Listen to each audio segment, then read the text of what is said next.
This is part 2 of the lectures regarding robots and artificial intelligence in teams. And like I said, we were going to define what kind of models we are using. And the first slide, are the physics models. Now, presumably you have heard the name of Mr. Newton. He explained how two objects, when they had an interaction, for example, one object was hitting the other one, what will happen? He described speed, acceleration, mass, and the force between two objects based on what he called gravitation. But everything was really based on interaction, because she needed the two objects with mass 1 and mass 2, and the force between those objects was depending on the distance, the two masses, and some constant which we could measure. But it was based on interaction between two objects with two masses. Based on that model, we developed what is called system theory. System theory is in fact how you can describe systems as a set of interactions. And a system is something where you describe the processes, and each process needs input and a process makes output. Those processes are interaction processes. So they need either machines which interact, and by interaction I mean they send messages, they exchange information between them, and that information leads to a certain action. And that action can lead to another action. So we get a set of actions. Because of that we have processes, but all the time when we separate those processes, we see that we have input from other processes and we have output going to other processes. Newton could explain a lot. And in fact, because of that, system theory has been used for ages now in all kinds of different sciences, including sociology and psychology. But system theory has one major flaw, one major problem. It is based on the interaction between two objects. It is very difficult to make programs to find out what will happen when you have more than two objects in the system. And when all these objects have influence on each other. Just to make it very simple, on Earth we have a moon which is going around us, and we have the sun. And Earth with the moon goes around the sun. So we have three objects. How are these three objects interact according to the laws of Newton? You cannot prescribe that.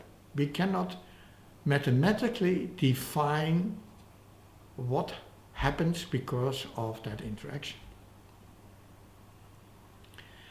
And one of the people working on that, which is called the three-body problem, but it's not only for three bodies, but also when you have more than three, of course, was Mr. Lagrange. He was an Italian mathematician, and he was very interested in it.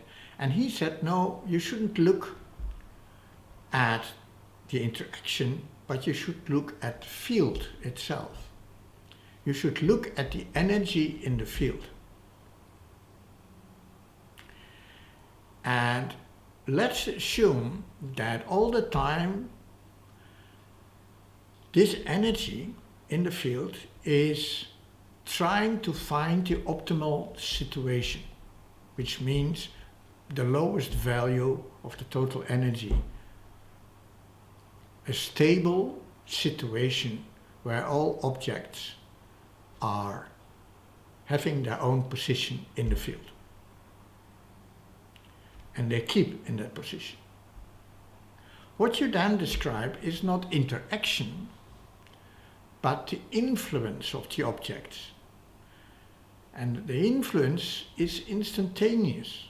And that's a very funny thing, and people had a problem with that, because they said, if I have an interaction, I have a time flow. What do you mean by instantaneous? Instantaneous means that time, you have to think about it as a fourth dimension. So instead of saying we have a position and time, like Branch was already saying, no, we have something which is called space-time, where time is just a coordinate, just like position. So things can be instantaneous because at a moment in time all objects influence each other, and this influence is done by the field.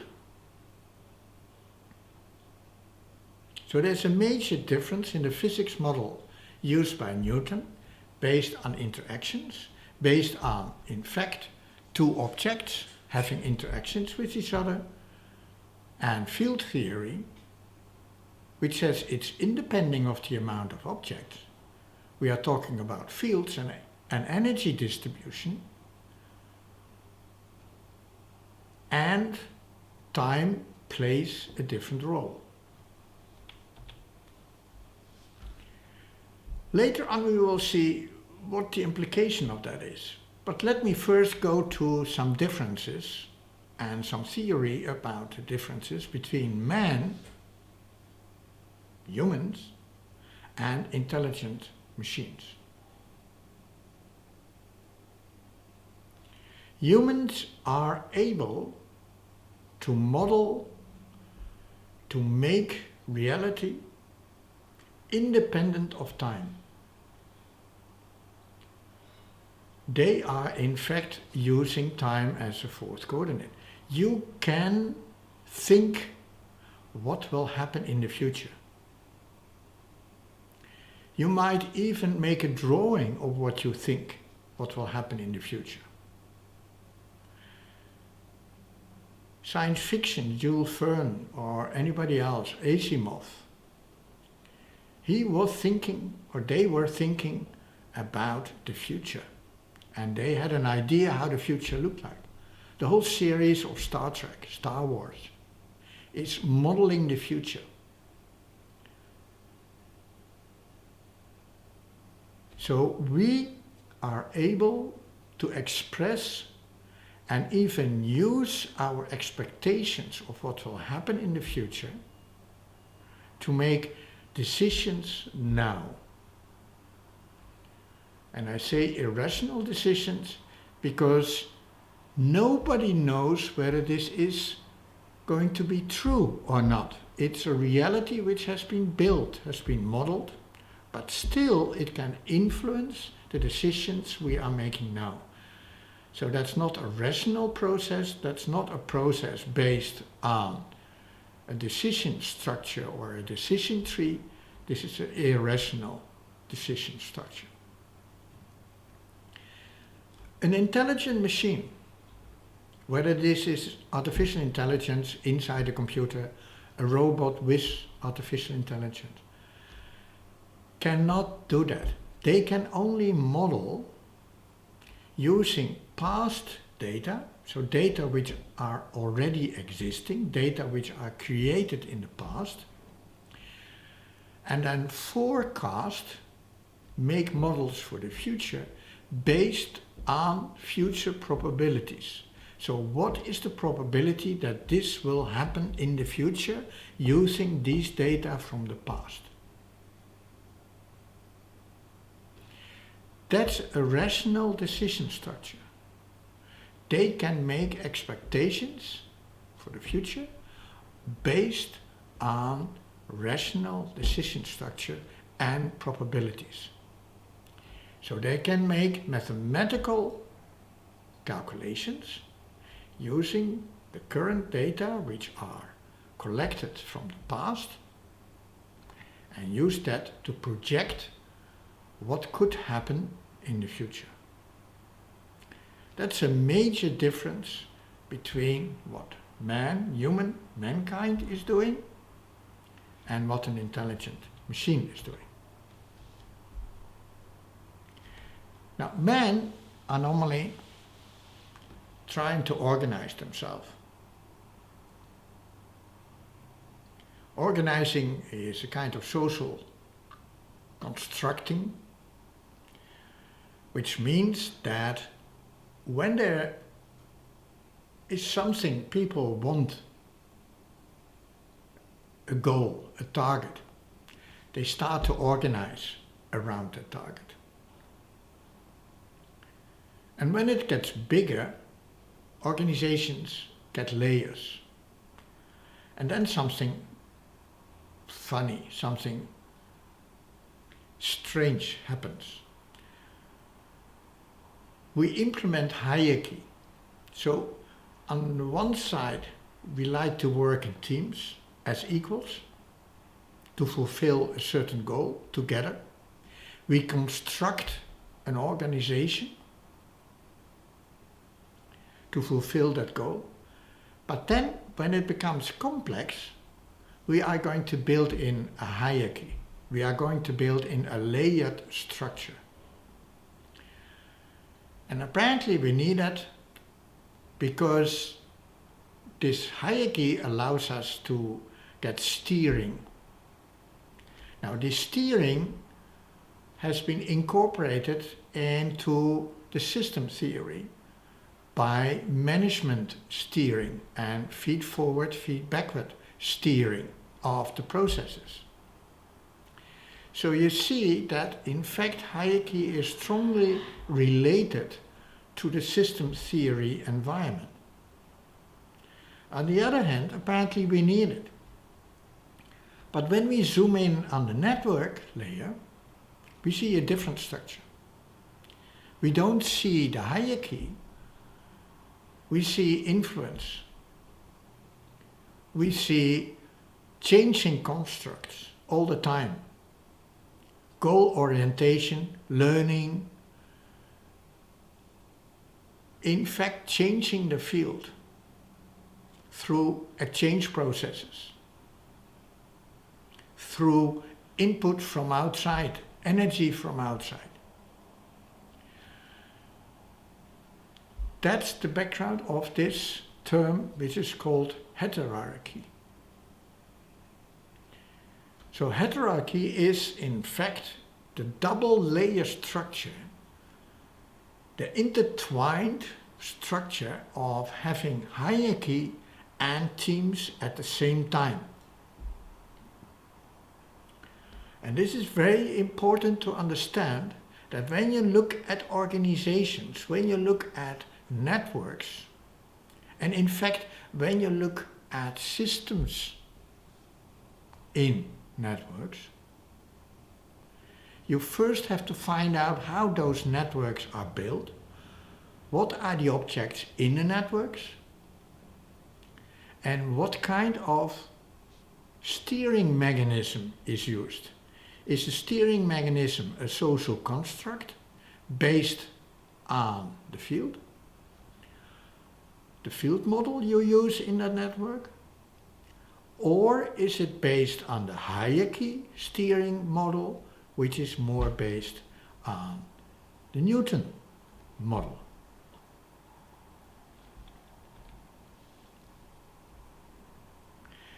And then we got something very interesting as well. Because when we have organizations, everybody think about work. But that's not the only network we're in.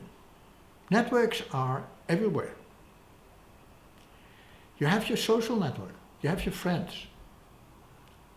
But presumably not only one network of friends. Because when you're sporting, you might have some friends in the sports team as well. You have your network from school or university. You have your family network. So you have all different types of networks. And like I said before, all those different networks have different morality. It might be that when you have a family network, that the morality in that network is different from your friend's network. That your family network says drugs is very, very dangerous, don't use it. But your friend's network say, well, a little bit of drugs when we have a party, no problem. How do you cope with that? Those networks have different goals. So your position in a network related to that goal is different. The knowledge you need, the skills you need, the role of social capital, the relations in the network is different. You will have different learning processes. Trust is different. You will trust your grandfather differently from your father, from your best friend, from your professor. Different types of trust based on different networks and different social capital. And because of that, you will have different learning processes. When your grandpa says something, you intend to believe that it's true. When your professor is saying something in the field or the area or in the topic area where you expect that the professor knows a lot about, then you are willing to trust him. But when he tells you something in an area where you know that he is just as unknown, has no knowledge or skills, anyhow more than you will not trust him in that. So be aware of that. And this is very important, especially for morality, because of the fact that you have different networks and different morality. You get different information about what is good or bad. So your appreciated value, the set of appreciated values in that network are different. But they are appreciated because of the known information they have, the knowledge they have. So be aware of that when we talk about morality, and especially when we start talking about the role of machines, intelligent machines in network, and their relation with morality, and knowledge of good and bad, you have to find out what is the basis, what is the set of appreciated value in that network, and how does it apply not only to man, to humans in that network, but also to intelligent machines. And that brings us to information technology. Everybody is using that word, but I think it's very important that we have a good definition for it. When I'm talking about information technology, it consists out of two words. One is information, the other one is technology. When I talk about information, I mean information is a set of interpreted data for the use in a process. So there's data and there's an interpretation of the data. And the interpretation brings the information. When I say, or when I have in a database the number 1, just the number 1, it doesn't tell me anything. It could be 1 degree Celsius, but that means I have somehow the knowledge that when it says 1, it means a temperature in degrees Celsius. But it could also be 1 degree Fahrenheit. Or 1 could be the age. So I need interpretation. Technology is a collection of tools for the use in a process. Technology in the old days was your hammer, your sword, or whatever. Now we use other types of technology. But a robot is a set of technologies which are going to be used in a process. When we combine this technology with information, that means that the use of the tools for the process are instructed. This use is instructed, has instructions in an algorithm, in an application, which is using interpreted data to tell the tool what to do at a certain moment in time. The use of information technology is very different in different organizations. I worked a lot in financial companies. They use a lot of information technology, all regarding financial transactions. So the risk there of using information technology is, for example, that they can't use that technology because it's hacked or some other reason. And each organization presumably has a difference in interpretation and a difference in processing of data and using tools, using technology for that. And that technology is changing as well. Originally, we were using typing machines to enter data. Now we use barcodes, QR codes, any other possible screening data. So that's the definition of information technology. Then we go to the definition of robot and artificial intelligence. When I say a robot, I really mean it's technology optimized for a process. And the term, which comes originally from Czechoslovakia, from Czechia now, is the fact that it's an automated technology, which means that it can do steps one after the other according to a certain set of instructions. Now we are adding artificial intelligence. Now, what is intelligence? Intelligence is in fact that we are able to interpret data. So we use the interpretation of data and then we do it in such a way that we make decisions based on this interpretation. And we translate that in algorithms, and those algorithms we put into the robot in such a way that, for example, when the robot sees the number 1, he knows that means 1 degree Celsius because of the context. He is able to interpret that. And since the temperature should be 4 degrees Celsius, it can make the decision to start switching on the heat.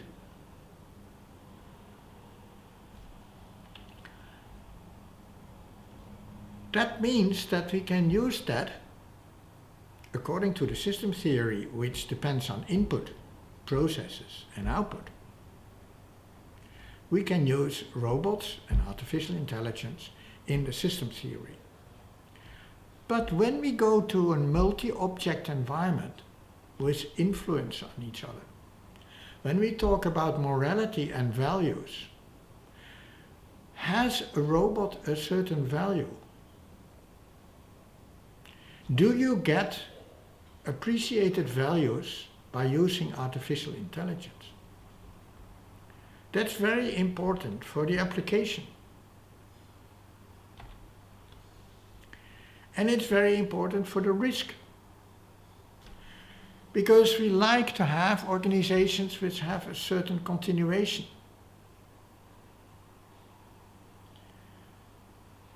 Risk means something happens which is bad for the continuation of the organization. And this could be an external change. The objective values could change. For example, cost price of materials, like is happening now. The price of oil and gas goes up. So when you make plastics, plastics will become more expensive. It can become so expensive that you cannot make your devices anymore because you cannot sell them anymore for the price the market wants them. But also the subjective values can change. Different attitudes. Look at Facebook. Originally everybody was looking at Facebook as a company with a lot of success, very interesting. How could they get so big, grow so fast, etc. But now everybody is seeing what they do with personal data. And now everybody is saying, do we really need those big technology companies? Then we can have internal changes. We can have objective value changes, which means that our goals are changing. Our valuation scheme could change, but not only that, the valuation scheme could stay the same, but our goal could be different. Look at a company like Shell, which originally was just an oil and gas company. And now the shareholders are saying, you should change to a green company. But also the subjective values could change. Again, look at Shell. Are people still willing to buy stuff from Shell when they promote themselves still as an oil and gas company? This type of risk is very depending on the type of organization. And of course, the chance, the possibility, the probability that it will happen in the future is different. But also the impact. The pandemic we have now is the corona.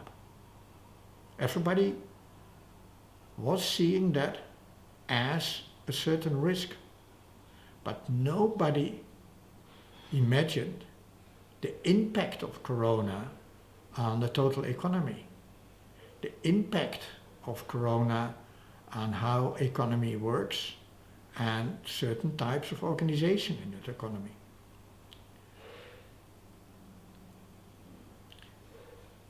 This is the last slide of the theory part.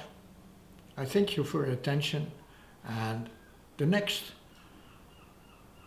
parts will be directed more to application, and I will explain what the impact of using, for example, the field model in a multi-object environment in teams will have, and how you can use that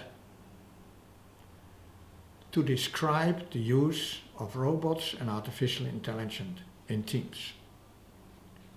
Thank you very much for your attention.